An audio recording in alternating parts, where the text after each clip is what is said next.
po jako akawuwo. Yenze naye sijja kujja mu buloba. No, ebuloba talo wano taliwo.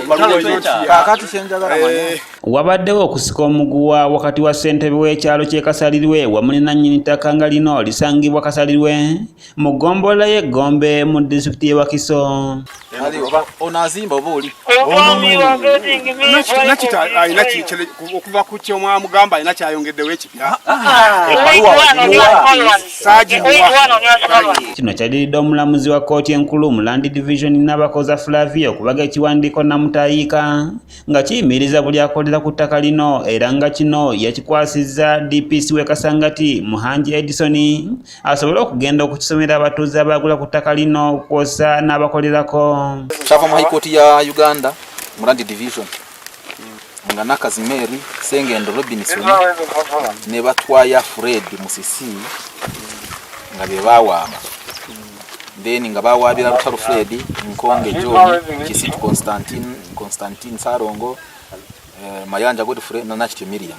Ettaka lino liri ku block namba 82 plot namba 4 nga liriko yiika 10 era nga lisangibwa ku kyalo Kasalirwe mu district y'e Wakiso nga lirina badministrator basatu ekuli Sengendo Robinson Nakazi Mary ng'ekyapa kino kyava mu mannya ga kitaabwe Yokaana Kaweesa ng'ono yafa mu 1999. Kwega chairman ali munda mu kutunda ettaka lino ligwewo era omwe abaddewo ng'ayogera n'agamba DPC nti abo abaliko bajja ddako ku ttaka okwo tetumanyi kyayitadda ng'ate endagaano tuzirina ezaabamu. Ekisinza okwewuunyisa nannyini ttaka nti ebbanga lyonna bazze bawoninga ssentebe okutasa mukono ku ndagaano zino wabula nga tawuliranga n'olumu baalina omukyala gwe baaguza yiika emu n'ekitundu ng'ali wamu n'omwami Mayanja Godfrey ng'ono basooka kumuguza nga kibanja kyokka waayitawo ebbanga n'addamu ne bamuguza ettaka. Obuzibu bwonna buva ku ero si wano kubanga asekeninga omuntu nti aguze ekyapa na aguze ekibanja n'amuteekerako omukono nti aguze ekibanja ng'agula ku Mayanja ate n'asikeninga omuntu nti amuguzizza ttaka era n'ateekako omukono nga Mayanja y'omu atunze ettaka ne tubuuza atunda kibanja atunda ttaka ate nga ye mu kujjako endagaano ezize zigamba yagula kibanja. Sengendo Robinson w'emyaka 71 yeekokodde omwami Mayanja nga bwe yabba ettaka lye n'agenda mu maaso n'okulitunda nga yeegasse wamu ne ssentebe w'ekyalo kubanga singa ssentebe tasaako mikono Mayanja tayinza genda mu maaso nakulitunda. Kwega bagenda balikyusa kawuli bw'amanya nti liriko obufere ng'ate aguza omulala nga yakibuukamu. Okiraba?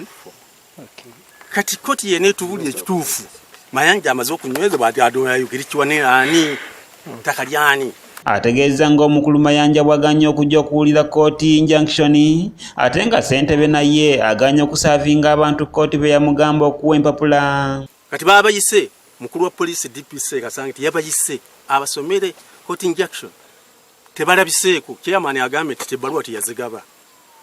Lwaki tumubuuza lwaki nti abalala babeera wala tumubuuza mukyala Nakityo wuuli wali baluwa jimuwa n'agatagimuwanga. Mutabani wa nannyini ttaka Dr. Mpanga Jonathan ategeezezza ng'ettaka lino bamuzeeyi bwe baali bali mu kwasa lirabirire kubanga bo bakuze mu myaka wabula agamba nti ettaka lino alifuniddeko ebizibu bingi nga n'olumu bamugirayo amajambi era yafundikira asibiddwa n'agamba nti azaalabula abantu obutagula ttaka lino kubanga kyali mu kkooti naye nga tebawulira. Ne bankubira wali waggulu ku kasozi nga nzise okulabula omukyala eyali aliwo ng'akolerawo ne mugamba wano bakufera oliwo mu bukyamu ne bankuba Mayanja n'abula mala emyaka egyawera gyali 3 n'alyoka alabika n'ajja mu kkooti yajja butereevu na mu kkooti ne bamusalira omusango n'ebiggwera awo. Ssentebe w'ekitundu kino Luze Expedita ategeezezza nga bw'akimanyi nti Mpanga ne Sengendo bwe bali bannannyini ttaka wabula kyatakkiriziganya nakyo nti bo ab'ebibanja atakwatagana nabo.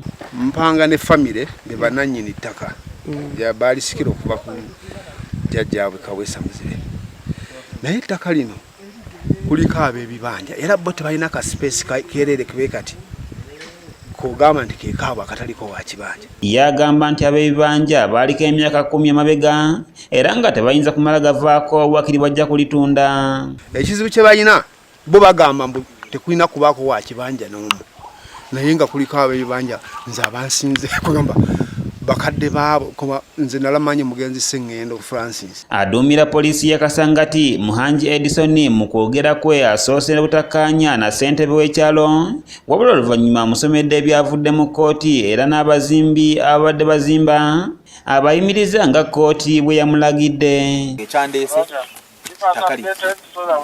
So nothing should be done. Even that one construction should stop. Call me that person there. Sebo. Tewaddamu kuvaawo ekikolebwa wa awo kutakali. Okutuusa kooti ng'esazeewo. Mugambe ti DPC. Aze wano nasomera court order. Etugaana kubako kye tukola.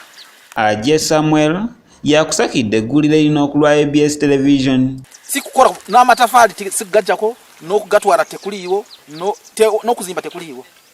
Kooti kyegambye. Ate agondere court order.